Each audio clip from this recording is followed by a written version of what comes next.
y profundizar un poco sobre algunos elementos centrales de la conducción de este proceso. En primer lugar, este no es un proceso que comienza hoy. Este proceso comenzó mucho antes y durante la fase exploratoria se convino por parte de los plenipotenciarios de las FARC-EP una agenda que es la que debe regir el proceso de aquí en adelante.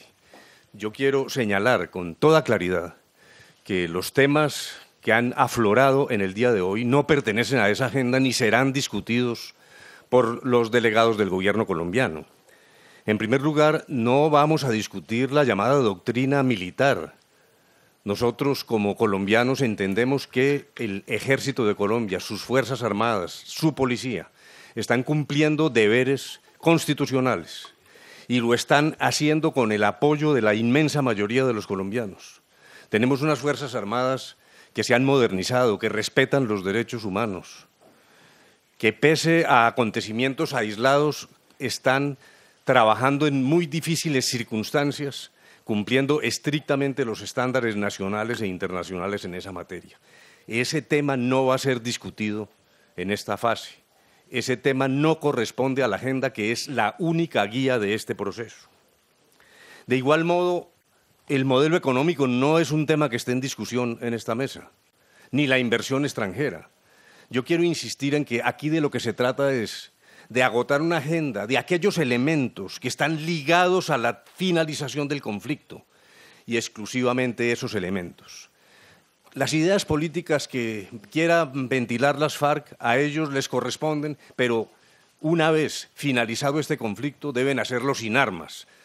Lo que queremos aquí es unas reglas de juego para la expresión democrática de las distintas concepciones políticas. Nosotros en esta mesa no vamos a entrar, y lo dije claramente en mi intervención, en una especie de ejercicio de catequización de quién convence a quién. Eso no es lo que está aquí en discusión. No está en discusión la propiedad privada, el modelo económico. Las FARC tienen derecho a tener sus ideas y a exponerlas sin armas. Aquí lo que queremos es terminar un conflicto. Y además, queremos insistir también en un elemento central de este proceso. Yo me refería al respeto y a la dignidad.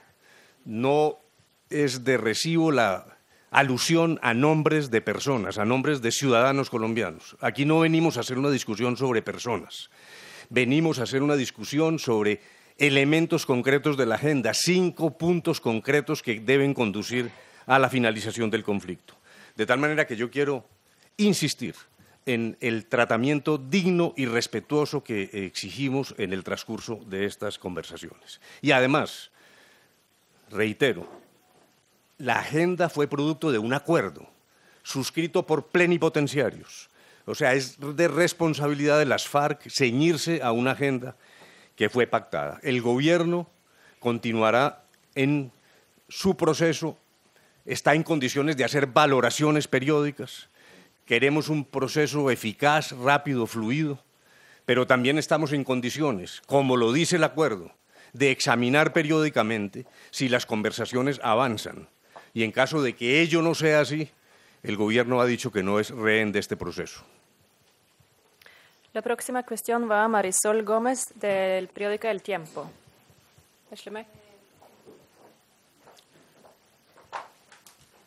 Doctor de la Calle, usted ha comenzado esta intervención planteando varias cosas que Iván Márquez, en nombre de las FARC, planteó hoy acá.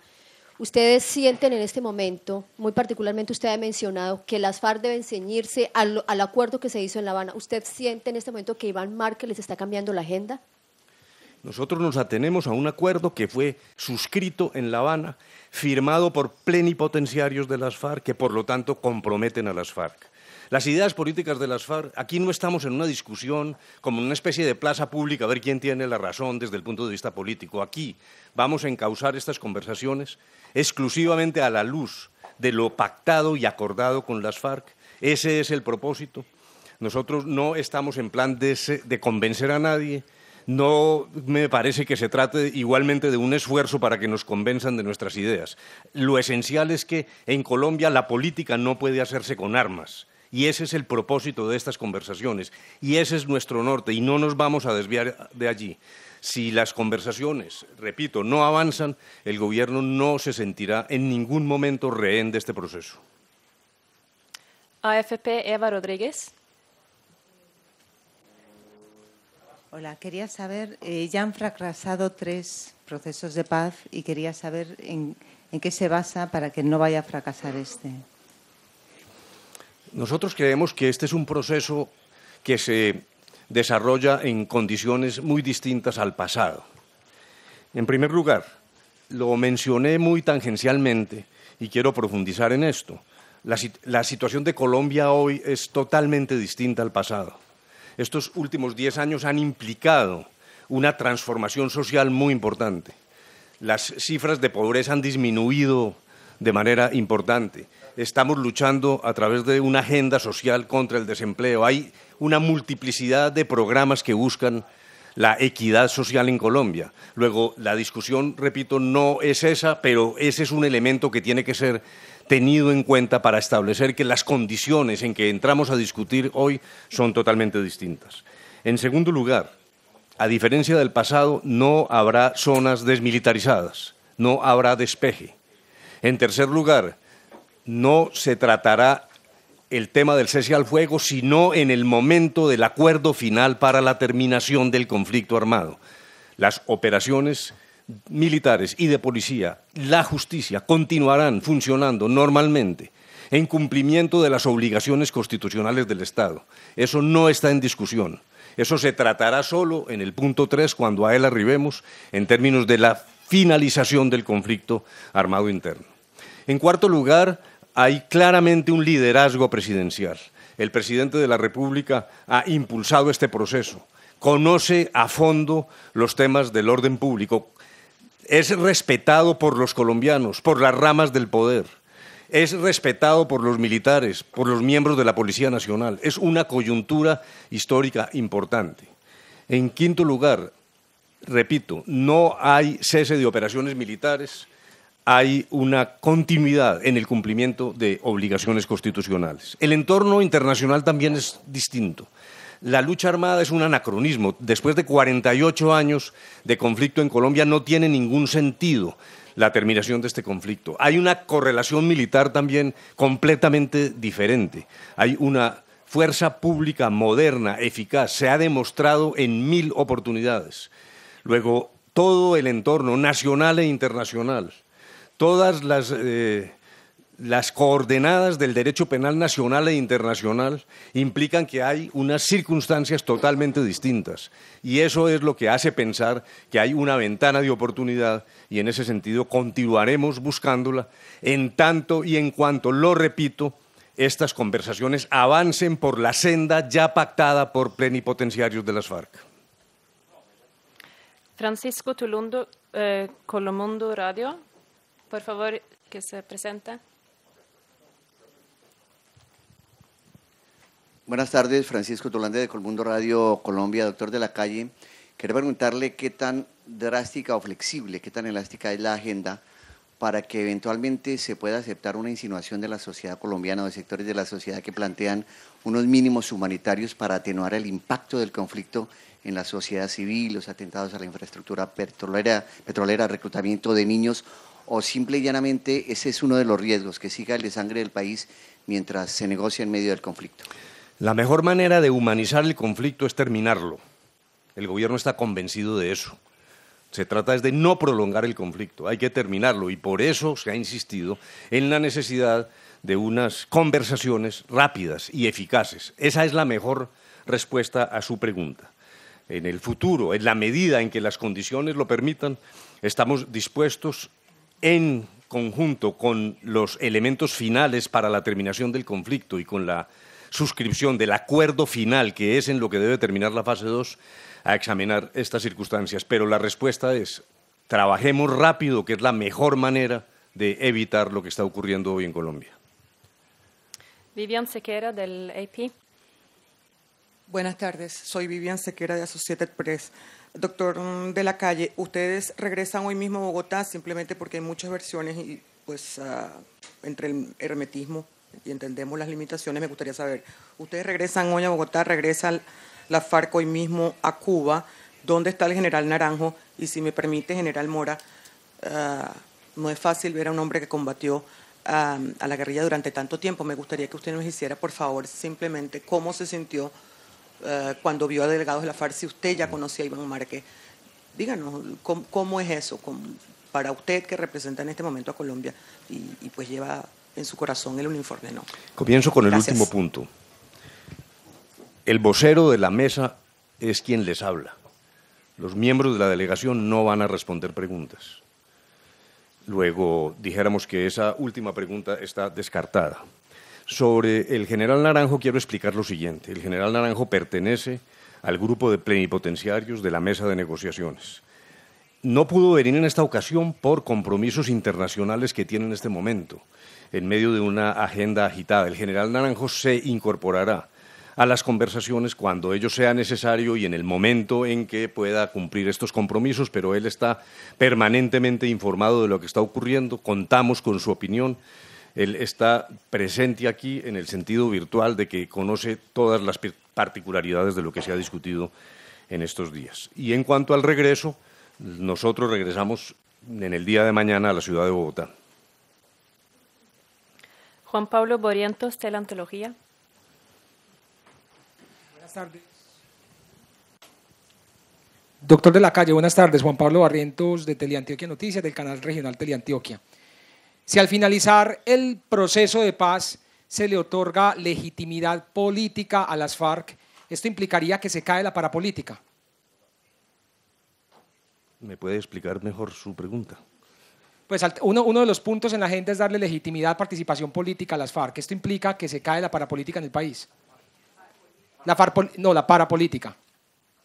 Pero francamente no entiendo claramente la relación, pero le quiero Pues contestar. hay muchos políticos presos por haber participado en la parapolítica, por haber sido parte de grupos paramilitares. Las FARC tendrían legitimidad política, serían aceptados políticamente mientras los otros están en la cárcel. ¿Se caería la parapolítica? No, en este momento nosotros estamos en conversaciones exclusivamente con las FARC. Yo no quiero especular sobre hipótesis como las que usted plantea. Exclusivamente estamos concentrados en estas conversaciones con las FARC a través de una agenda que fue pactada, suscrita por plenipotenciarios suyos. Agenda de 5 puntos clarísimos. ¿De dónde provienen esos 5 puntos? De una organización sistemática de lo que creemos que son los instrumentos necesarios para la finalización del conflicto y la suscripción de un acuerdo final en ese sentido. Luego, dijéramos que nosotros nos guiamos exclusivamente por esa agenda, ese es el compromiso, lo vamos a hacer y confiamos en lograr un acuerdo alrededor de esos puntos. Si ello no es posible, lo repito nuevamente, no estaremos atados a este proceso indefinidamente. Yo tenía Reuters en mi lista, pero ahora no veo a la señora. ¿Está aquí? Ahí está.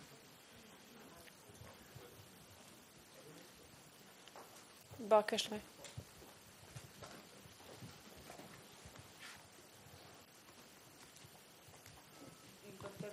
Buenas tardes, soy Ana Valderrama de la agencia Reuters. Ustedes han hablado, y lo ha dicho usted en su discurso de apertura, de la participación de fuerzas de izquierda en los gobiernos. Esto en concreto, en el caso de las FARC, lo que se contemplaría dentro de todo este proceso sería en concreto que pudiesen tener una amnistía, y cuál sería el nivel exacto de participación en política que podrían tener las FARC como un partido político, si este proceso va de la manera rápida como usted mismo lo ha solicitado o lo ha dicho, ¿podrían las FARC estar en las elecciones en el 2014? En primer lugar, yo quiero reiterar algo. Nosotros hemos pactado en la agenda un proceso rápido, eficaz y discreto. Por lo tanto, no queremos generar una especie de negociación a través de la prensa, una negociación por micrófonos. Eso ha sido muy nocivo en el pasado. De tal manera que el marco general de mi respuesta se incluye en esa perspectiva. Nosotros no entraremos en negociaciones por el micrófono y tampoco entraremos en especulaciones. En relación con lo que usted me dice, habría que señalar lo siguiente. el propósito, naturalmente, es la transformación de las FARC en una fuerza política, en un partido político a elección de ese grupo.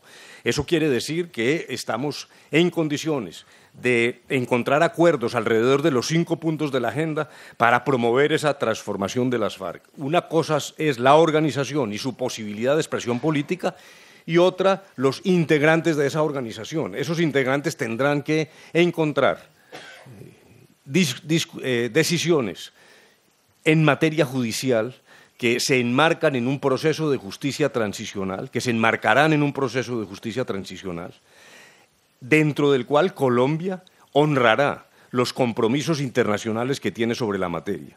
El propósito es buscar una formulación equilibrada dentro de estándares ya conocidos en el mundo sobre justicia transicional para encontrar fórmulas a través de la verdad, la justicia y particularmente la no repetición y el respeto a las víctimas, el resarcimiento de las víctimas, el centro de gravedad de la discusión que usted me plantea es la manera como las FARC deben responderle a sus víctimas en un proceso de justicia transicional. Luego, allí estarán las soluciones que individualmente tendrán que afrontar los miembros de esta organización guerrillera, sin perjuicio, repito, de que abramos caminos de participación política para que en Colombia no continúe esa mezcla de armas y política que es absolutamente nociva.